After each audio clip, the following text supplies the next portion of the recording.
Hello friend, જય માતાજી, જય દ્વારકાધીશ. સ્વાગત છે તમારા બધાનું આજના એક નવા બ્લોગમાં. તો જો વાગી ગયા છે 6:30 અને હું તૈયાર થઈ ગઈ છું. હવે આપણે જવાનું છે સ્કૂલે. તો ચાલો હવે સ્કૂલેથી આવીને પછી જ તમને હું મળું. ફ્રેન્ડ, તો જો હું આવી ગઈ છું સ્કૂલેથી ઘરે.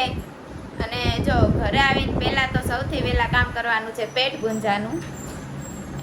ચાલો તો હવે જમી લઈએ ને. આ બાજુ જો અમારે આવી ગયા છે ધનુબેન રમવા. જો ધનુબેન રમવા આવી ગયા છે. તો કાંઈ નહીં, ચાલો હવે આપણે જમી લઈએ અને જમીને જ હું તમને લોકોને મળું હવે. તો જો વાગી ગયા છે 5:30 અને અમારા કૃષ્ણાબેન આવી ગયા છે. જો એ બેનને થોડોક તાવ આવી ગયો છે એટલે સૂતા છે. જો કૃષ્ણા જો એ સૂઈ ગઈ છે.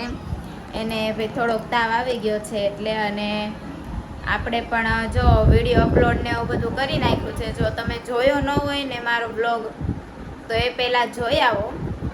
અને જો અત્યારે આપણે કરવાનું છે હોમવર્ક, કેમ કે થોડું ઘણું છે એ કરી નાખીએ. અને આજે હું ખાતે નથી ગઈ, મારા મમ્મી જ છે ત્યાં.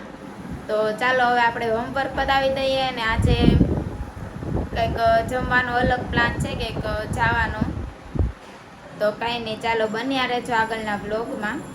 અત્યારે અમે હોટલમાં જ્યાં પહેલાં અમે આવી ગયા છે મેરડી માતાજીના દર્શન કરવા. તો જો કરી લો તમે લોકો પણ દર્શન.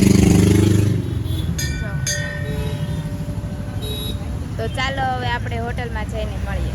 તો જો ફાઇનલી અમે આવી ગયા છે જ્યાં અમારે આવવાનું હતું ત્યાં.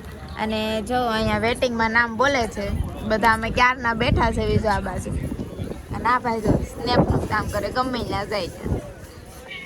જો તો ચાલો હવે આપણો વારો આવે એટલે આપણે પણ બેસી જાય. બધા જમીને બેસી ગયા છે. આમ જો આઈને એમ જો આમ જો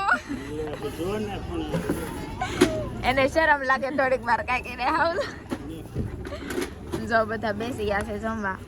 સોરી, જમવા શું જમીને બેસી ગયા છે. આ ભાઈ શું કરે? સ્નેપ મોકલવાનું જ કામ કરતો હોય ગમે ત્યારે. જો મારા કાકાનો બર્થડે હતો ને એટલે જો પાર્ટી આપી છે. કોમેન્ટમાં કહી દેજો બધા હેપી બર્થડે.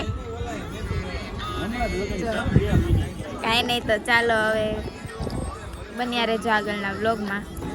તો જો હું આવી ગઈ છું ઘરે અને હવે આપણે સૂઈ જવાનું છે, કેમ કે વાગી ગયા છે 12.